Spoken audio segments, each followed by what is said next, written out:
Olá, tudo bem com você? Seja bem-vindo a mais uma aula. Eu sou o professor Álvaro Cândido e nesta aula você aprenderá sobre estrutura do projeto e relatório. Você deve estar se perguntando, eu acho que eu já vi alguma coisa sobre isto, né? Eu já vi essa palavra projeto, relatório. Pois bem, você já estudou sim os aspectos, né, do texto sobre relatório e projeto de pesquisa. Mas nesta aula eu trarei uma abordagem mais relacionada à estrutura do texto, as partes, como formatar esses textos. Então vai ter uma abordagem mais alinhada para isto. E claro que eu também trarei o reforço a alguns pontos que já foram abordados. Tá bom? Então vamos nessa. Bem, nós temos aqui, então, um trabalho, um relatório, um projeto, ele pode ser composto de diferentes partes. Então, nós chamamos as primeiras de elementos pré-textuais, depois, no centro, elementos textuais e, por fim, os elementos pós-textuais. Quais seriam os elementos pré-textuais? Capa, folha de rosto, errata é opcional. Só lembrando que depois eu vou explicar uma por um, tá? Um por um desses elementos. Folha de aprovação, em alguns casos, dedicatória opcional, agradecimentos opcional, epígrafe opcional, resumo na língua vernácula estrangeira, sumário, lista de ilustrações. Só um detalhe: quais elementos pré-textuais, então, são obrigatórios? Capa, folha de rosto, o resumo na língua vernácula estrangeira e o sumário. Tá? Então, esses são os obrigatórios. E quais são os elementos textuais? Olha que interessante. O primeiro é a introdução. Então, na introdução, né, que começa ali o elemento textual, essa seção. Tem a revisão da bibliografia, materiais e métodos, resultados e discussões, conclusão, recomendações, notas e citações. Tá? Isso daqui é chamado corpo do trabalho, tá? Mas elementos textuais são todos esses itens. E elementos pós-textuais: referências bibliográficas, apêndice, que pode ser opcional, anexo, pode ser opcional, e glossário opcional. Tá? Então, só chamar atenção aqui nos elementos textuais, que já comentamos bastante sobre esses elementos, né? Mas tem algumas outras palavrinhas que são novas. Então, vamos dar continuidade. Aqui nós vamos reforçar alguns pontos, tá? Que já foram comentados. Capa. Então, tem a entidade, instituição, nome do autor, título e ou subtítulo, volume, local e data. Então, aqui um exemplo, né? Eu peguei como exemplo a minha tese, para ficar mais visível como exemplo. Então lá, Universidade Estadual de Maringá, Centro de Ciências Agrárias, Departamento de Agronomia, Programa de Pós-Graduação. O que tudo isso significa aqui em cima? Significa a instituição, a entidade. Então, se fosse você, poderia, sei lá, Instituto Federal Goiano de Ciência, Educação e Tecnologia, Campus Cristalina, ou curso de agronomia. Então, é uma maneira de identificar ali. Aí depois viria o seu nome, né? No caso aqui o meu, né? Álvaro Henrique de Souza. Aqui vem o título, a cidade e o ano. Então é seguindo isso daqui, ó.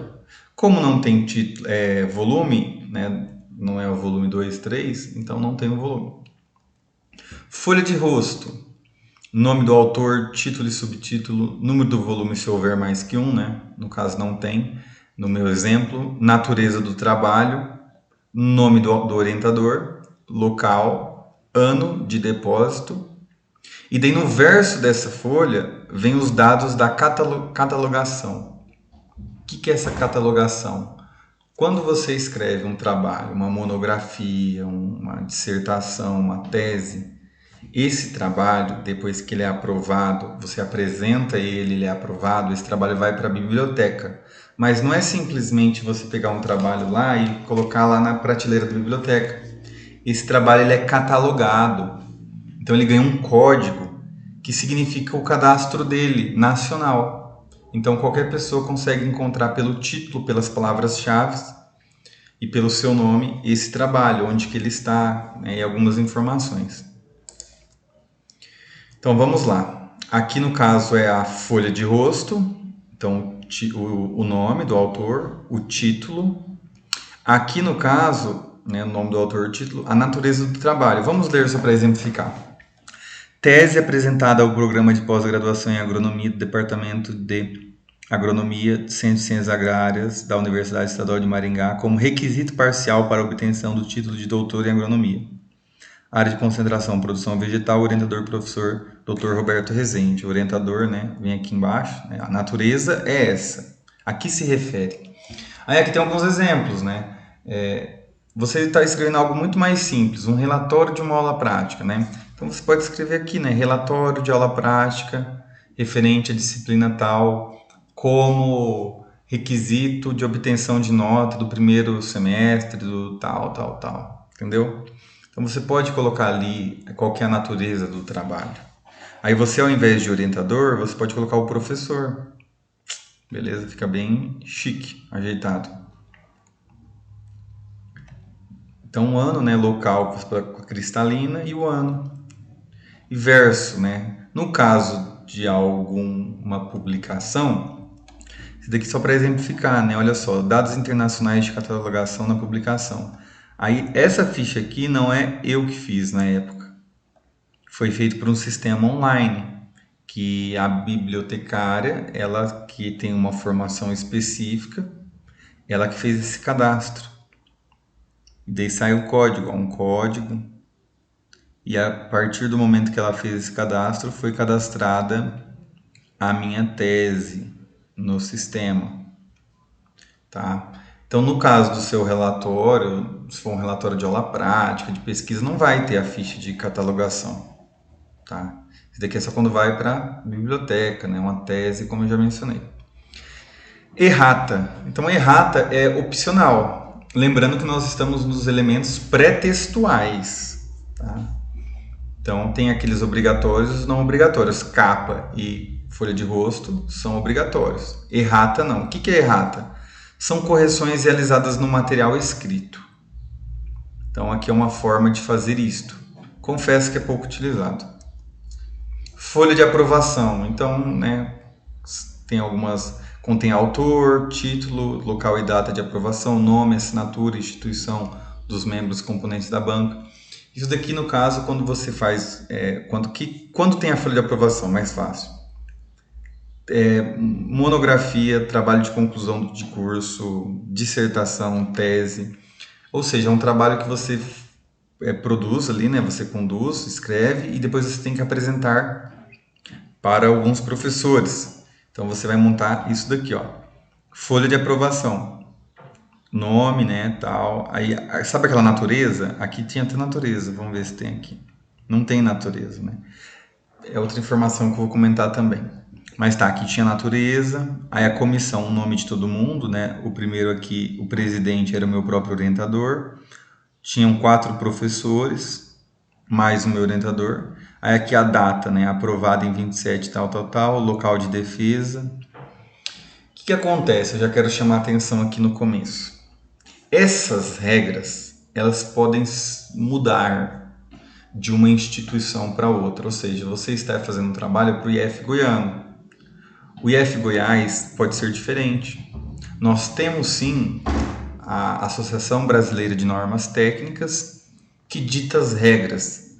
Mas infelizmente, porque se nós já temos uma norma nacional, nós existimos as particularidades das instituições.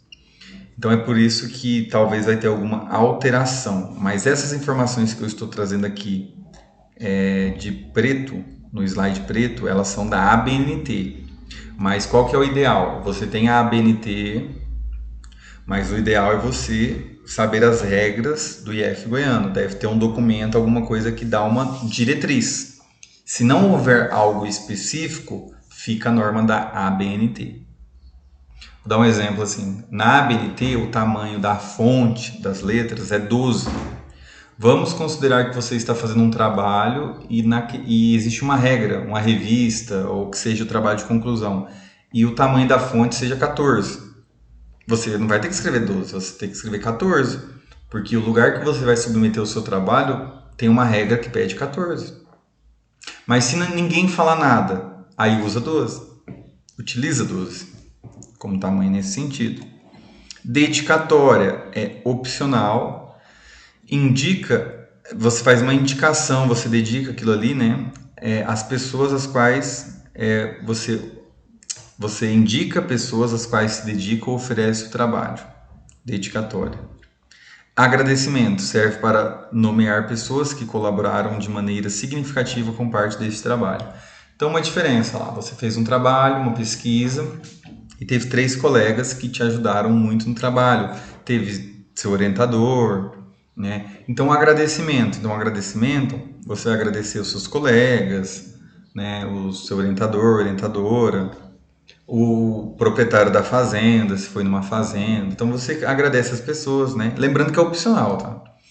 Vou voltar na dedicatória. A dedicatória não são as pessoas relacionadas com o trabalho, pode ser as pessoas que você quer dedicar aquela obra, né? Pode ser uma pessoa que te deu apoio emocional para realizar aquilo, esposa, marido, namorado, namorada, filho, filha, vovó, pai, mãe, qualquer, né?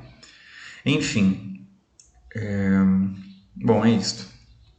Aqui um exemplo, né, do agradecimento. Eu não vou ler, mas se quiser dar uma pausa aí para dar uma olhada como exemplo. Eu não fiz dedicatória, eu fiz só agradecimento.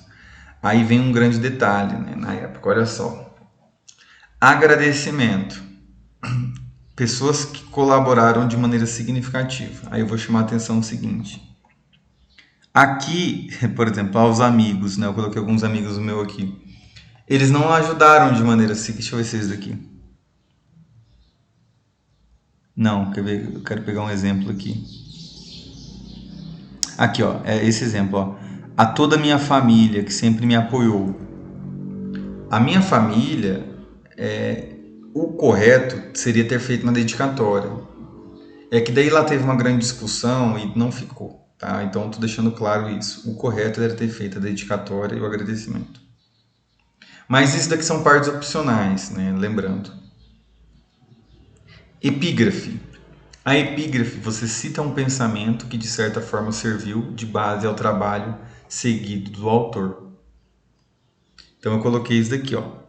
Se não houver frutos, valeu a beleza das flores. Se não houver flores, valeu a sombra das folhas. Se não houver folhas, valeu a intenção da semente. E aqui tem um autor. Isso é uma epígrafe. Opcional também. Resumo, né? É o resumo do trabalho, que eu já expliquei o que tem que ter no resumo, aqui traz algumas partes também, já falamos sobre isso. As partes mais relevantes, como visão clara e rápida do conteúdo, problema, procedimentos, hipóteses, o principal, resultados alcançados e conclusão. O resumo tem tudo isso. Não pode ultrapassar 500 palavras, né? Mas dependendo, tem resumos que são até menores, já falei disso também. E aqui tem um resumo, né, geral. Aqui tem um abstract, né? Então, isso daqui é a língua vernácula, chamada, que é a nossa língua português, no caso do Brasil. E a língua estrangeira também teve que fazer o resumo. Observe que aqui no final tem as palavras-chave, que são obrigatórias também. Palavras-chave. Lista. Nós estamos ainda nos elementos pré-textuais. Esta seção é similar ao sumário. Lembra, sabe o sumário que tem as palavras e qual página tá? Os itens e a página? É parecido.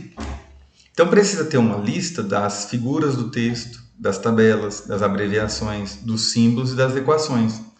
É todo trabalho que tem equação? Não. É todo trabalho que tem símbolo? Não. Abreviações? Não. Quais são as mais comuns? Geralmente as figuras e as tabelas. Tá? Então aqui eu coloquei alguns exemplos, né? Então, olha só a página que eu tive que redigir. Então, tinha lá, tabela 1, página 29. Tabela 29, está muito pequeno. Tabela 2, aí tem o nome da tabela e a página.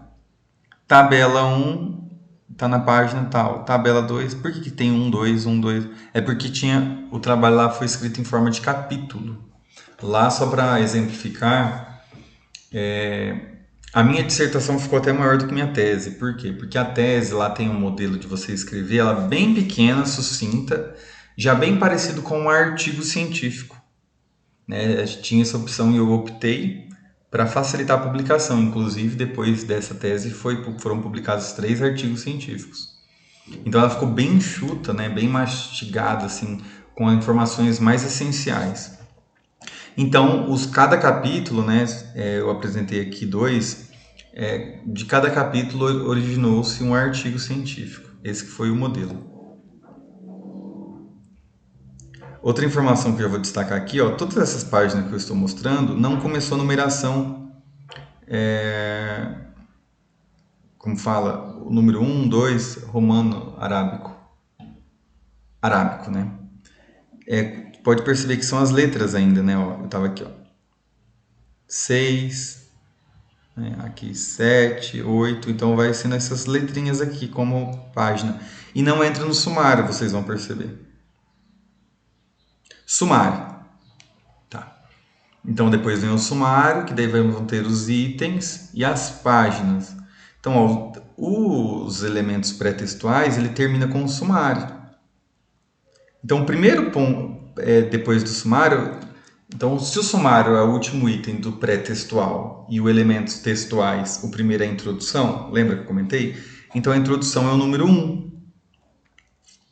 Introdução. O objetivo da introdução é de situar o leitor do contexto da pesquisa. O leitor, a partir da introdução, conhecer do que trata o trabalho e a finalidade.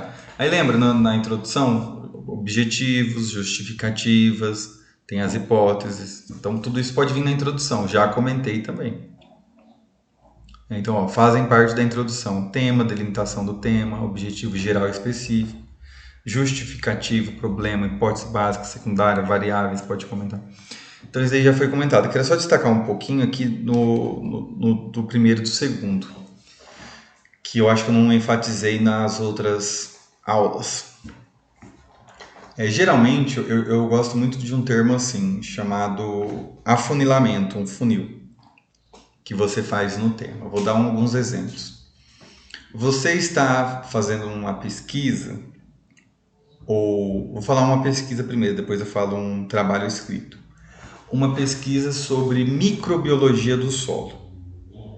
Só que dentro da microbiologia do solo, você está fazendo o que exatamente? Você está estudando um fungo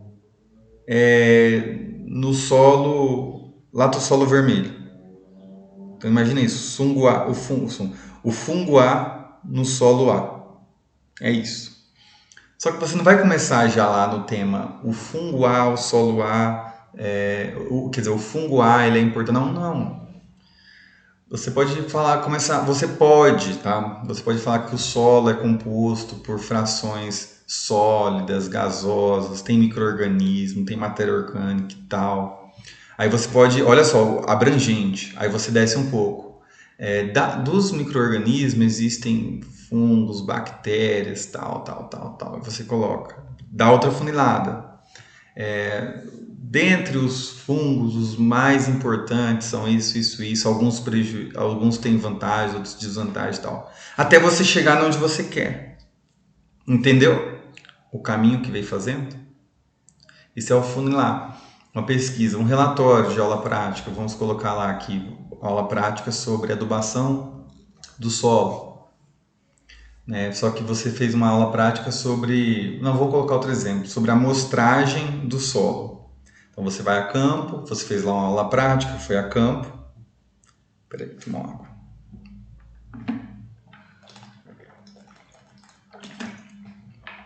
O professor pegou a turma, levou enxada, trado, fez a amostragem do solo, que é isso, coletar o solo.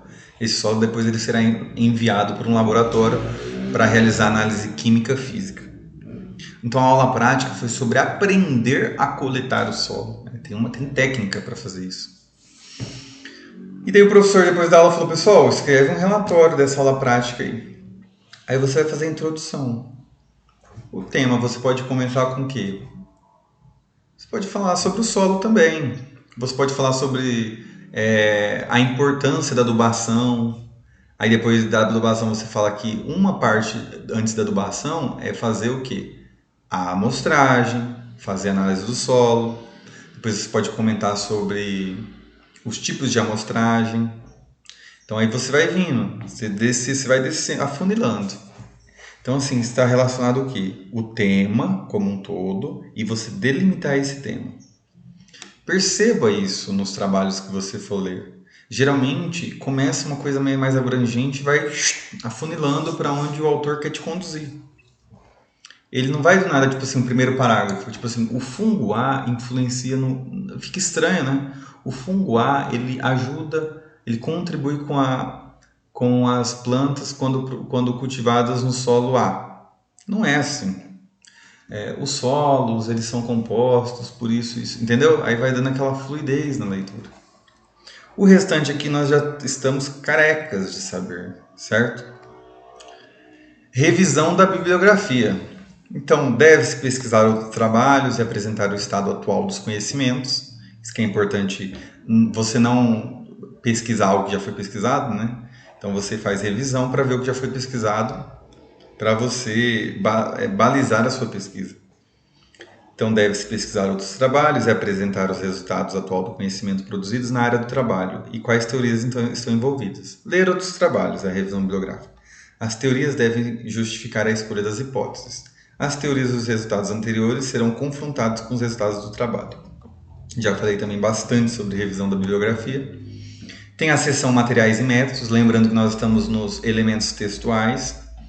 Aí nos materiais e métodos você vai descrever a população, os métodos, né? A população, o que é população? O que é? É um vaso? É um canteiro? É uma área experimental? É uma cultura, né? Você está na verdade o que você está testando, você está com um microscópio analisando lá uma cultura de um fungo. O que é essa população? O que você está medindo? O que está valendo? Você vai descrever tudo isso. Quais os métodos utilizados? Como que vai ser a amostragem?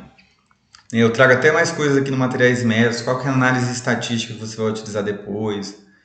Certo? Então tem todas essas questões. Você pode trazer também aqui a seção, eu acho que eu não coloquei aqui, mas cronograma. Enfim, o cronograma não vai dentro dos Materiais e Métodos, mas é um tópico, tá? Mas o cronograma, ele é do projeto, lembra? Esse daqui é mais para o relatório, tá? Próximo, resultados e discussões. Aí vai ser a apresentação, né, da tabela, gráficos, você escrever sobre o que foi obtido. Resultados está mais relacionado com o que você obteve no seu trabalho.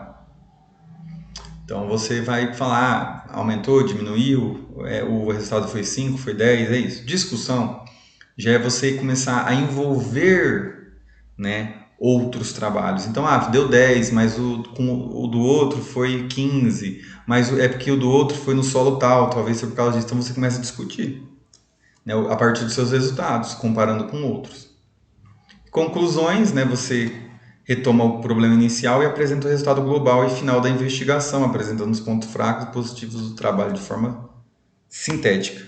Você pode ter a seção de recomendações e sugestões, colocando as dificuldades encontradas, os detalhes importantes, recomendações de próximos trabalhos. Notas. Notas aqui, só para deixar claro, tudo isso daqui são tópicos do trabalho. Notas não é tópico do texto, tá? Mas pode estar no texto. Como assim não é tópico? Não vai ter um tópico assim, notas. As notas, elas vêm lá no finalzinho, sabe, de um livro, quando você tem uma letrinha pequenininha lá. Aquilo são as notas. Ele não é um título igual tem resumo, tem introdução, tem revisão bibliográfica, materiais e métodos. Não é isso. As notas servem para o autor fazer observações e definições de conceitos e complementações do texto. Pode aparecer no pé da página ou após as recomendações. Então, geralmente, você tem lá, você está escrevendo alguma coisa, aí tem uma palavra lá que você quer que o leitor ele tenha, ele saiba exatamente o conceito que você se refere àquela palavra. Tem até um exemplo numa outra aula que eu dei sobre cultura, né? Cultura pode ser um meio para crescimento de um fungo, pode ser a cultura o quê? A junção de valores, línguas e costumes de um povo. São coisas diferentes. Então, você pode, de repente, você quer dar um outro sentido para a cultura, você está lá no seu texto, lá, cultura, você coloca o número 1. ele é pequenininho em cima, né? Como se fosse aqui, né? Imaginar aqui no aparecer, você pode colocar um aqui bem pequenininho. Aí lá no final do texto, lembrando aqui, ó, no pé da página vai estar lá, número 1. Aí você vai descrever o que você quer dizer com aparecer. Aí recomendações. Você pode colocar o número 2 aqui, ó. Aí você vai colocar aqui 2. Bom, recomendação trata-se disso. É óbvio que isso não se utiliza para muitas palavras, são alguns pontos que você quer chamar a atenção. Citações. Também não é um tópico citação, né? Porque a citação ela está no texto. Ela não vai ter lá citação. A citação ela está dentro dos textos do seu trabalho. São menções, né? Isso já falamos também. Informações retiradas de outras fontes, né? Lembrando que vai ter uma relação com a revisão bibliográfica. As citações elas podem estar na introdução, nos materiais e métodos, nos resultados e discussões. Não estão no resumo, o resumo não tem citação. Referências. Disponibiliza a identificação das fontes citadas no texto. Então, todas as citações têm as suas referências lá no final. E daí vai ser livros, jornais, monografias, sites, artigos, etc. Apêndice. O apêndice é o texto, documento elaborado pelo autor. Pode ser citado em alguma parte do texto. O que são esses apêndices? Tabelas, complementares, equipamentos e outros. Vou só voltar aqui para mostrar que o apêndice, só para relembrar, nós temos lá os elementos textuais e nós temos os elementos, os pré-textuais, os textuais e os pós-textuais. Os pré-textuais terminam no sumário, geralmente, né? Beleza. Os textuais vai de introdução às citações. Lembrando que os tópicos do texto, até recomendação existe. Notas e citações não tem, tipo, notas e citações no texto. As notas e citações, elas podem estar dentro aqui dessas etapas aqui, tá? Desses elementos. Tudo bem? Então, ó, os pós-textuais começam na referência bibliográfica. Apêndice, anexo, glossário. Só para dar essa situação, essa situada. Então, nas referências bibliográficas, começou já os pós-textuais. Apêndice. Então, assim, imagina que você escreveu lá seu trabalho e você quer colocar no seu trabalho uma tabela, só que você acha que essa tabela ela não é necessária estar lá no texto. Vamos supor que foi uma tabela de um resultado que você obteve. Uma tabela de 3 páginas. Só que dessa tabela de 3 páginas, você fez um resumo para uma tabela de 1 página. Essa tabela de 1 página, talvez você vai colocar lá no texto. Só que a de 3 páginas você acha que não tem necessidade. Mas você quer colocar, porque caso dê alguma dúvida, vai estar ali no trabalho. Tá? Então você pode sim colocar ela lá na seção apêndice. Então é um texto elaborado por você, pelo autor. Qual que é a diferença do anexo? É elaborado por outra pessoa, mas é um outro, pode ser, né, só uma informação. Apêndice pode ser uma foto, né? Você tirou uma foto e você não quer colocar lá dentro do seu texto, dos elementos textuais, você quer colocar ali nos pós-textuais, porque você não acha assim, você acha, é importante ter, mas não é primordial estar lá. O anexo é o mesmo sentido, uma tabela, uma figura, né? Mas é de outra pessoa que você quer colocar e faz questão. Vou considerar aqui que você está fazendo um trabalho de classificação do solo. E daí, vamos considerar que você pega várias normas de classificação do solo e você não quer colocar lá no texto original. Perdão, você não quer colocar nos elementos textuais, aí você quer colocar ali no anexo. Bom, vão ser normas de classificação que outras pessoas fizeram, então você pode colocar assim no anexo. Glossário é uma lista alfabética que contém termos apresentados no trabalho com sua respectiva definição. Bom, o dicionário é diferente do glossário. O dicionário tem todas as palavras e seu significado. O glossário será um apanhado de palavras e os seus significados. Então, algumas palavras interessantes, né? Imagina o leitor, se for um trabalho muito grande, para o leitor ele chega lá no glossário, ele fala, eu quero saber sobre isso, né? Então quando ele olha lá, vai ter a página, né? Isso que é o legal. Perdão, vai ter o significado. Agora, não menos importante, né? Eu falei da parte estrutural, agora a parte de formatação. Eu coloquei aqui formato. Vale lembrar, tá? A formatação muitas vezes é específica da instituição, da revista ou da editora.